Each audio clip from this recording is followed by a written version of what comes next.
ফ্যাসিবাদ গিয়েছে, কিন্তু ফ্যাসিবাদের আচরণ বদলায় নাই। মনের মধ্যে ফ্যাসিবাদের বীজ নিয়ে লোকজন ঘুরে বেড়াচ্ছে। যারা এত কিছু চাইলো তারা এটাকে স্বাক্ষর করলোই না, তার মানে তারা পুরোটাতে না বললো। জামাত ইসলাম তার রাজনীতি করার যে শুরু, সেটা বিএনপির শাসনের মধ্যেই পেয়েছে। বিএনপি জামাতে ইসলামকে এনেবল করেছে, এম্পাওয়ার করেছে, সাথে রেখেছে, সংসদে আসন ভাগাভাগি করেছে, মন্ত্রিত্ব দিয়েছে। চরিত্র কার বদল হয়েছে সেটা আমরা দেখতে পাচ্ছি। যদি বিএনপি জামাতের উপকার করে থাকে, তাহলে উপকারের অস্বীকার করা বা উপকারীর প্রতি বদনাম করা, এইটার বিষয়ে বাংলা ভাষায় একটা সুন্দর শব্দ আছে, এটাকে বলে অকৃতজ্ঞতা। আর উপকারীর ক্ষতি করার চেষ্টা করা, এটাকে বলে কৃতঘ্নতা। মানে যিনি উপকারীর ক্ষতি করার চেষ্টা করেন। ফলে চরিত্র কার বদল হয়েছে এটা আমরা জানি না।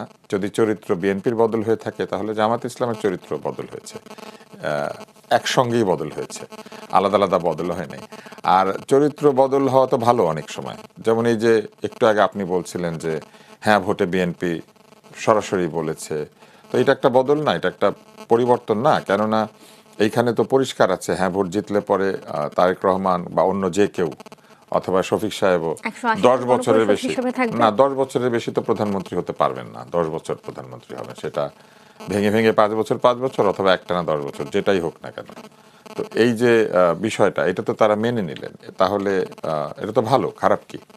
কিন্তু প্রশ্নটা অন্য জায়গায়। প্রশ্নটা হচ্ছে যে হ্যাঁ ভোট যদি জয়যুক্ত হয়, তাহলে শুধু একটা আইনি যে হবে ব্যাপারটা তা নয়, আরো অনেক কিছু হবে। এবং এই সব কিছু থেকে বিএনপি একমত?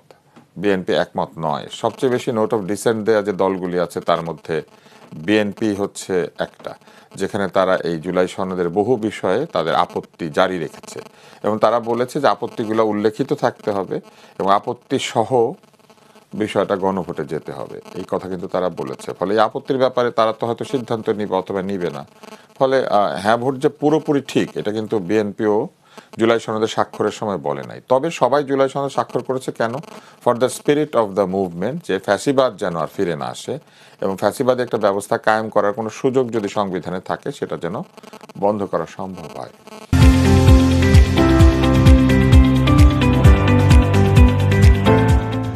ফলে আমি মনে করি যে হ্যাঁ ভোটের পক্ষে বলা দলগুলি পারে, এতে কোনো অসুবিধা নেই, কিন্তু সরকার পারে না। এবং সরকার যে পারে না, এটা নির্বাচন কমিশন খুব ভালোভাবে বুঝিয়ে দিয়েছে, এমনকি শাস্তিমূলক অপরাধ বলে এটাকে বলেছে, যে সরকারের কর্মচারীরা যদি এটা করেন, তাহলে এটা শাস্তিমূলক অপরাধ।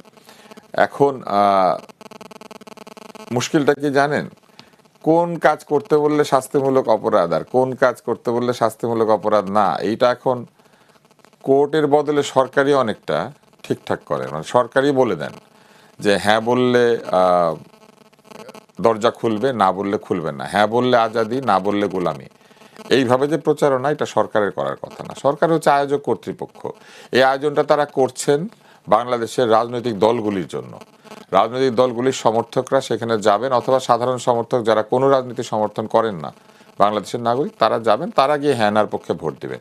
কিন্তু সরকার সেই স্পিরিটটা ভঙ্গ করে একটা পক্ষ নিয়েছেন, এবং এই পক্ষ নেওয়াটা যে অনৈতিক এবং বেআইনি, এটা নির্বাচন কমিশন বলেছে। ফলে এই নির্বাচনের বিধিমালা শুধু যে সংসদ নির্বাচনে ভঙ্গ করা হয়েছে তাই নয়, গণভোটও নির্বাচনের বিধিমালা লঙ্ঘন হয়েছে, এবং এই লঙ্ঘন করেছেন সরকার নিজে। আর তার মধ্যে একটা মজার ব্যাপার হচ্ছে, এনসিপি এই জুলাই সনদে স্বাক্ষর করে নাই। যারা জুলাই সনদে স্বাক্ষর করে নাই, তারা আসলে কি করলো? তারা জুলাই সনদকে আসলে প্রত্যাখ্যান করলো। কেননা এখানে কি স্বাক্ষর করার মতো কিছুই ছিল না।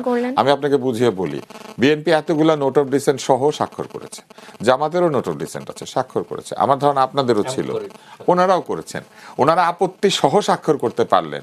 আর যারা কিনা এই জুলাই সনদটাকে চায়, যারা এটাকে বানাতে বলেছে, যারা এটার আইনি ভিত্তি চেয়েছে, যে কারণে গণভোটটা হচ্ছে, আইনি ভিত্তির কারণে গণভোট হচ্ছে, বলুক উনি, বলুক, আমার কথা যদি ভুল হয়, তাহলে যারা এত কিছু চাইলো তারা এটাকে স্বাক্ষর করলোই না, তার মানে তারা পুরোটাতে না বললো। হ্যাঁ যদি হয় তাহলে স্বাক্ষর করো বাবা, যদি আপত্তিও থাকে আপত্তিগুলি সহ স্বাক্ষর করো। তোমরা স্বাক্ষরই করলা না, তাহলে ভাই আমি তো ধরেই নিব। যদি বলেন নো ট্রিটমেন্ট নো রিলিজ, এই শব্দটার মানে যদি হয় যে চিকিৎসাও দিও না এবং ছাইরও না, কিন্তু একই বাক্য তাসনিম যারা ব্যবহার করেছে তার ফেসবুক স্ট্যাটাসে, এটার অর্থ নাকি এই, সেটা হচ্ছে যে এইটা না হলে ওইটা করো না। অর্থাৎ আপনি ব্যাপারটা বুঝেছেন? ইংরেজির অনুবাদ পর্যন্ত তারা তাদের নিজের ইচ্ছা মতো করে। তাসনিম জারার স্ট্যাটাস আছে, যে স্ট্যাটাসে সে এটা পরিষ্কার লিখেছে, আমি নাম উল্লেখ করে বললাম, এই নো নো দিয়ে সে একটা শব্দ লিখেছে। তাহলে তাসনিম যারা নো নো দিয়ে শব্দ লিখলে ওইটার অনুবাদ একরকম, আর ফ্যাসিবাদ বললে আরেক রকম। এই যে ইংরেজির অনুবাদ সহ তারা বদলায় দেয়, এইটাই হচ্ছে নতুন ফ্যাসিবাদ। ফ্যাসিবাদ গিয়েছে, কিন্তু ফ্যাসিবাদের আচরণ বদলায় নাই। মনের মধ্যে ফ্যাসিবাদের বীজ নিয়ে লোকজন ঘুরে বেড়াচ্ছে। এবং এই ফ্যাসিবাদী আচরণের আরেকটা নমুনা হচ্ছে, যাদের আপত্তি আছে তারা সই করলো, কিন্তু অক্ষরে অক্ষরে না মিললে আমরা সই করব না। এইটা হচ্ছে ফ্যাসিবাদী আচরণ। জি, জনাব শফিকুর মানে রহমান। এদের কথা হচ্ছে no dissent but I sign, না, no I have, no I have dissent and I will not sign. জি, কিন্তু ওনারা কিন্তু they have dissent, they signed. কেননা ওনারা চায় জিনিসটা হোক। ওনারা এই জন্য ওনাদের আপত্তির সহ ব্যাপারটাকে বলেছে, ঠিক আছে আমাদের আপত্তি আছে, তবু আমরা এটার সঙ্গে স্পিরিচুয়ালি একমত। কিন্তু যারা এটা চেয়েছে তারা ডিসেন্ট আলাদা আলাদা করে দিল না, কোথায় কোথায় আপত্তি, তারা পুরোটাতেই সই করলো না। তাহলে আমরা কি ধরে নিব?